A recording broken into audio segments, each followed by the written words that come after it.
നമസ്കാരം. ആലപ്പി അഷ്റഫ് കണ്ടത് കേട്ടതും എന്ന എൻ്റെ ചാനലിലേക്ക് ഏവർക്കും സ്വാഗതം. നമ്മൾ ചെയ്യുന്ന ഒരു ചെറിയ കാര്യം പോലും നന്നായി ആലോചിച്ച് ചെയ്യുക. ഇന്ന് ചെയ്യുന്ന പ്രവൃത്തി നാളെ നമുക്ക് ദോഷമാകാം. പ്രവൃത്തികളിൽ നന്മയുണ്ടെങ്കിൽ ഒരിക്കലും ഒന്നിന്റെ പേരിലും ദുഃഖിക്കേണ്ടി വരില്ല, ആരുടെ മുൻപിലും തലകുനിക്കേണ്ടിയും വരില്ല. ഗുരുവായൂർ അമ്പലത്തിൽ ആചാര ലംഘനം നടത്തിയ ജാസ്മിൻ ജാഫറിന്റെ പ്രവൃത്തികൾ ഭക്തരുടെ മതവിശ്വാസത്തെ വ്രണപ്പെടുത്തിയോ എന്ന് നമുക്കൊന്ന് പരിശോധിക്കാം.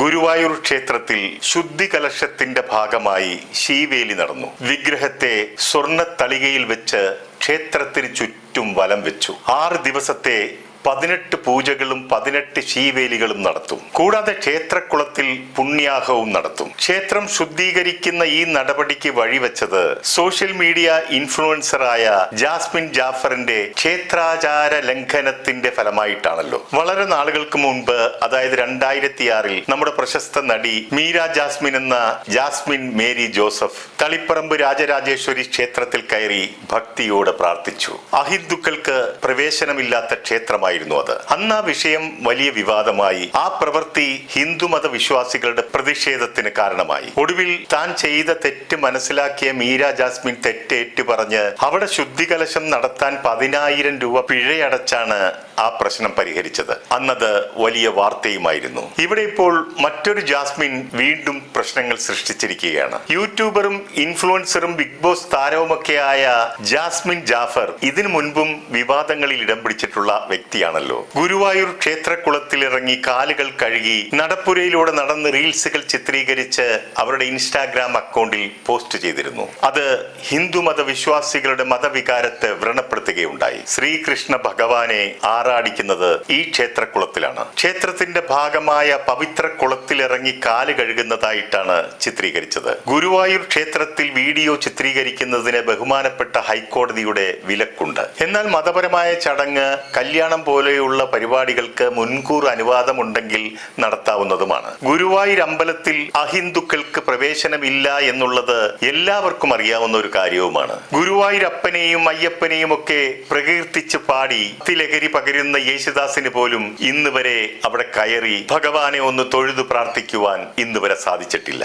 അദ്ദേഹത്തിന്റെ അതിയായ ഈ അടങ്ങാത്ത ആഗ്രഹം ഇനിയൊട്ട് സാധിക്കുമോ എന്നും അറിയില്ല.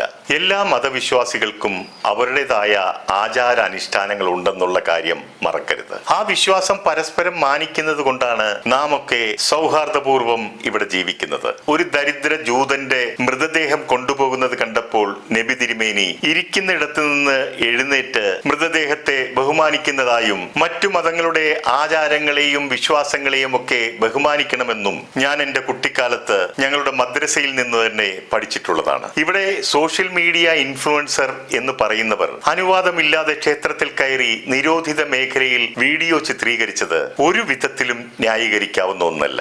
ഇത്തരത്തിൽ ചെയ്യാൻ പാടില്ലാത്തവ ചെയ്തുകൊണ്ടാണോ ആളുകളെ ഇൻഫ്ലുവൻസ് ചെയ്യുന്നത്? ജാസ്മിൻ ജാഫർ ഇത്തരം പ്രവൃത്തി യുപിയിലാണ് ചെയ്തിരുന്നതെങ്കിൽ ജാസ്മിന്റെ വീട്ടിലേക്ക് ഒരു ബുൾഡോസർ വരും, വീടങ്ങ് ഇടിച്ചു നിരത്തും. കൂടാതെ ജാസ്മിന്റെ പേരിൽ ഒരു 150 കേസും അങ്ങ് ചാർജ് ചെയ്യും. പിന്നീട് ജീവിതത്തിൽ ഒരിക്കലും വെളിച്ചം കാണാൻ പറ്റുമെന്ന് തോന്നുന്നില്ല. ഇതൊന്നുമല്ലെങ്കിൽ തല്ലി ചതച്ച് റോഡിലൂടെ വലിച്ചിഴച്ച് കൊണ്ടുപോകുന്ന വീഡിയോ രംഗം നമുക്കൊക്കെ കാണാൻ സാധിച്ചേനെ. നടി മീര ജാസ്മിൻ തളിപ്പറമ്പ് ക്ഷേത്രത്തിൽ കയറിയത് ഭക്തി കൊണ്ടും വിശ്വാസം കൊണ്ടും അവർക്ക് പ്രാർത്ഥിക്കാൻ വേണ്ടിയായിരുന്നു. അറിയാതെ ആചാരം തെറ്റിച്ചതിന് അവർ ക്ഷമാപണം നടത്തി പ്രായശ്ചിത്തവും ചെയ്തു. എന്നാൽ ജാസ്മിൻ ജാഫർ ചെയ്തത് റീൽസ് ഉണ്ടാക്കി പണം സമ്പാദിക്കാൻ വേണ്ടിയാണ്. ധനസമ്പാദനത്തിന് വേണ്ടി അവർ ഇതിനു മുമ്പ് ചെയ്തിട്ടുള്ള ഫ്രണ്ട്സ് ആപ്പിന്റെ പരസ്യം വിവാദമുണ്ടാക്കിയിട്ടുള്ളതാണ്. അതായത് ആണുങ്ങൾക്ക് സ്ത്രീകളുമായി ഡേറ്റിംഗിന് പോകാനും ഫ്രണ്ട്ഷിപ്പ് കൂടാനും ഒക്കെയുള്ള ആപ്പ്.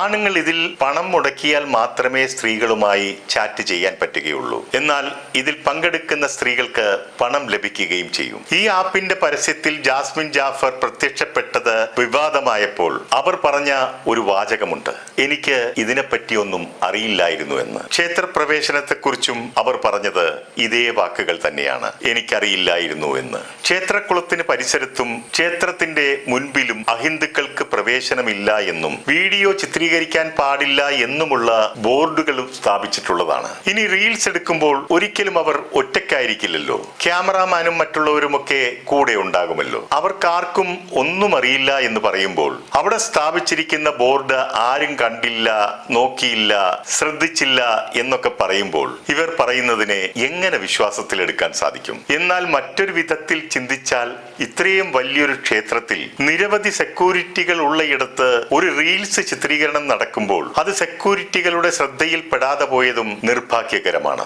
ജാസ്മിൻ ജാഫറെ ഈ കാര്യത്തിൽ ന്യായീകരിക്കാനും രക്ഷിക്കാനുമായി ചില യൂട്യൂബേഴ്സ് രംഗത്തെത്തിയതായി കണ്ടു. അവർ ചോദിക്കുന്നു, ജാസ്മിൻ കുളത്തിലിറങ്ങി കാല് കഴുകി എന്ന് വെച്ച് ശ്രീകൃഷ്ണൻ ഇറങ്ങിപ്പോയി അമ്പലപ്പറമ്പിലൂടെ 4 റൗണ്ട് ഓടിയോ? അല്ല, അമ്പലക്കുളത്തിലെ മീൻ പരാതിപ്പെട്ടോ?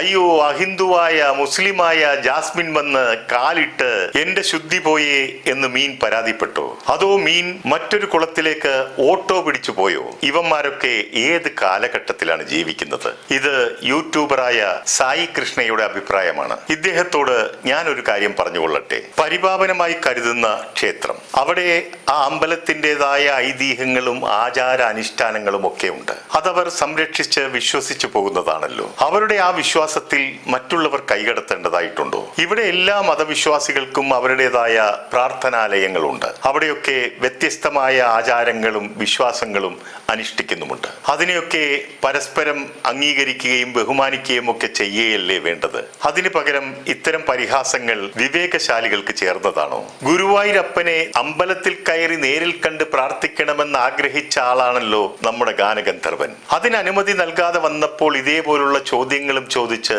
നിരവധി പേർ വന്നിരുന്നു. എന്നിട്ടും ആ ആഗ്രഹം ഇന്നും നടക്കാതെ പോയതിന്റെ കാരണം അവിടെ ചില നിയമങ്ങളും നിബന്ധനകളും ആചാരാനുഷ്ഠാനങ്ങളും ഒക്കെ ഉള്ളത് കൊണ്ടല്ലേ? അല്ലാതെ ആർക്കും വന്നു കയറി കാലും കഴുകി പോകാമെന്ന ഇടമല്ല അവിടമെന്ന് മനസ്സിലാക്കണം. ഇവിടെ നമ്മുടെ കേരളത്തിൽ മലയാളികളായ എല്ലാ മതസ്ഥരും സ്നേഹത്തോടെയും സാഹോദര്യത്തോടെയും പരസ്പര ബഹുമാനത്തോടെയും കഴിയാൻ ആഗ്രഹിക്കുന്നവരാണ്. എന്നാൽ ഇവിടെയും ഇപ്പോൾ വിദ്വേഷത്തിന്റെയും വെറുപ്പിന്റെയും വിത്തുകൾ പാകി കാത്തിരിക്കുന്നവരുണ്ട്.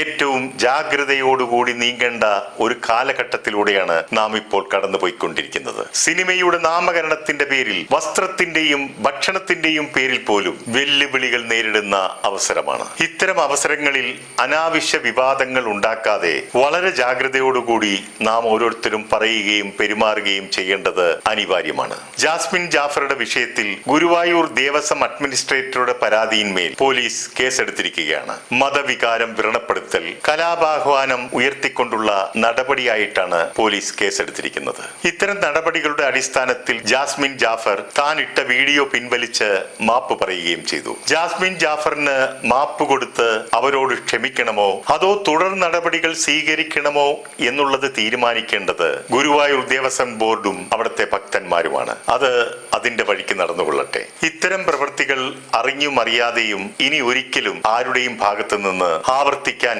ഇടവരാതിരിക്കട്ടെ. നമ്മുടെ നാട്ടിൽ സമാധാനം പുലരട്ടെ എന്ന് ആശംസിക്കുന്നു. ഒരു കുറ്റബോധത്തിനും ഭൂതകാലത്തെ പരിഹരിക്കാനാവില്ല. ഒരു ഉത്കണ്ഠയ്ക്കും ഭാവിയെ മാറ്റാനും കഴിയില്ല. നിർത്തുന്നു. നന്ദി, നമസ്കാരം.